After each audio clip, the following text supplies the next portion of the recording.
You can easily tell at a glance that Ubisoft isn't a Japanese developer because the Japanese are very serious about actually respecting their dead and not defiling and disrespecting their corpses. That's a strange sentence to start a video, one might say, and I agree with you.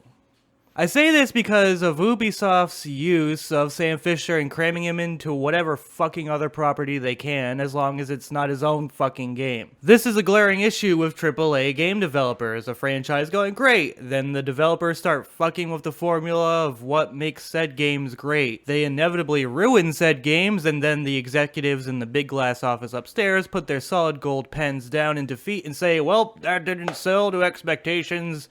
Guess we'll never ask you guys to make another one of these, even though it was our fault for pressuring you to make the changes to make the game trash.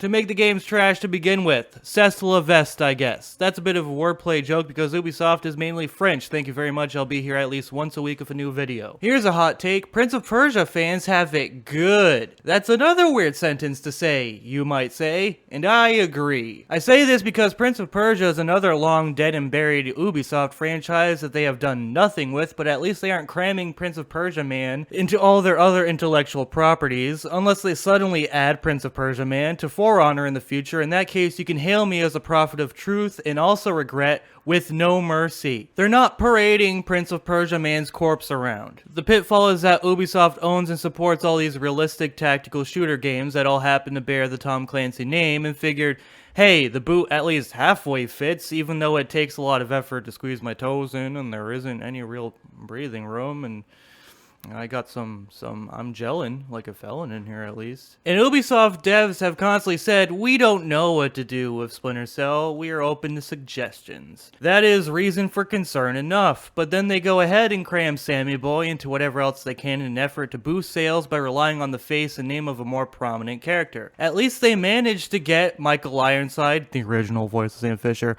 to voice Sam Fisher in the stupid Ghost Recon Wildlands crossover and Breakpoint, but he didn't even come back for this latest trash in the Rainbow Six Siege event. I don't think there's even voice acting in that PS1 game known as Elite Squad, which will release for mobile games in, I don't know, 10 years ago from the fucking looks of it. Shoving him into Elite Squad was one thing. It's a mobile game. Whatever, I'm sure all 23 of the players will be very happy to play with him. Sam Fisher in Rainbow Six Siege is a whole other problem. That design doesn't say Sam Fisher. The only fucking feature in this design that would even give you that impression is that for some reason the iconic 3 green dots is actually on his pistol for some fucking reason.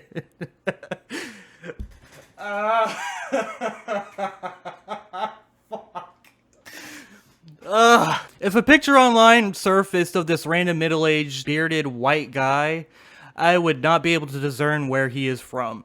He does look like he would fit in Siege, I'll say that, but that's not Splinter Cell Man. That is not Sam Fisher. That is white guy that we didn't know what to do with to make interesting in the concept phase of this DLC, so we asked Papa Ubi if we can lazily slap the Sam Fisher name on it. Then all the executives in the office threw up their baguettes in joy. Yes! Finally! We can boost sales numbers for this quarter!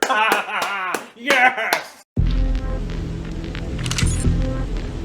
You should know better than to write me off. And that quote he says in the teaser trailer is so disrespectful. It pissed me off to such a high degree that I spit on the floor and then did a 5-star fucking frog splash onto my fucking television screen in disgust. Splinter Cell is in that circle of games I hold very close to my heart from my childhood. Splinter Cell 1 through Double Agent were among my favorite fucking games. Conviction was alright, I guess, but already the start of the downfall of that franchise.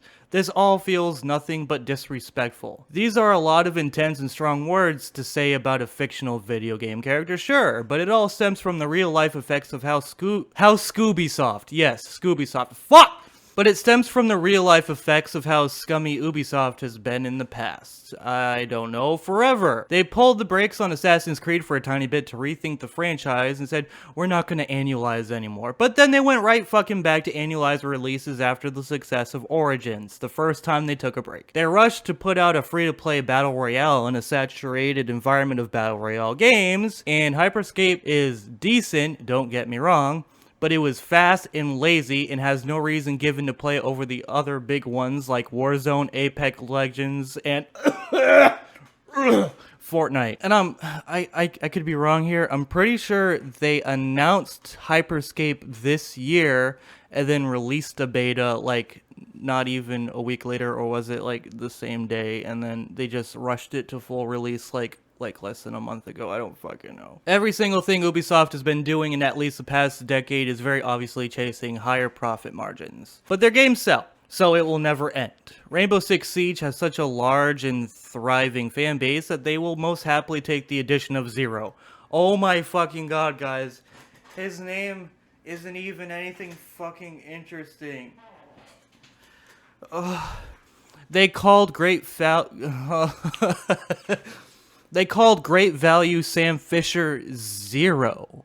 They gave him the operator name Zero. This edgy fucking trash. God damn it, it's so stupid. Oh. My anger and frustration comes from Ubisoft being scummy and chasing money, and doing that by whatever fast and easy method they can. Even something as low effort as a trilogy remaster of the first 3 Splinter Cell games, the Father, the Son, and the Holy Spirit, quell my frustration, and dare I say many other Splinter Cell fans too. When they said, we don't know what to do with Splinter Cell, but all the fans are clearly screaming for at least an actual Splinter Cell game, instead of seeing Sam Fisher's corpse strung up like a puppet in their other properties, maybe that should say something to them. But it's not even the developers on the ground floor that are the problem. It's the executives in the glass office upstairs. It doesn't need to be in neon letters to be that blatantly obvious that this is what's going on. It's Papa Ubisoft upstairs not giving a fuck about fans, but instead caring about boosting their sales. No one asked for another Battle Royale. No one asked for a tactical, turn-based mobile game. No one fucking asked for most of the stuff Ubisoft comes out with. They were asking for more Beyond Good and Evil, but I'm thoroughly convinced they're running on fumes and nostalgia to try selling the game, and that it's going to be a buggy travesty of a fucking product when it finally comes out in maybe 7 to 8 more fucking years. Ubisoft pisses me the fuck off. Scrub Lord fucking out. I'm gonna drop my phone like it's a mic drop because this microphone's expensive. Thank you.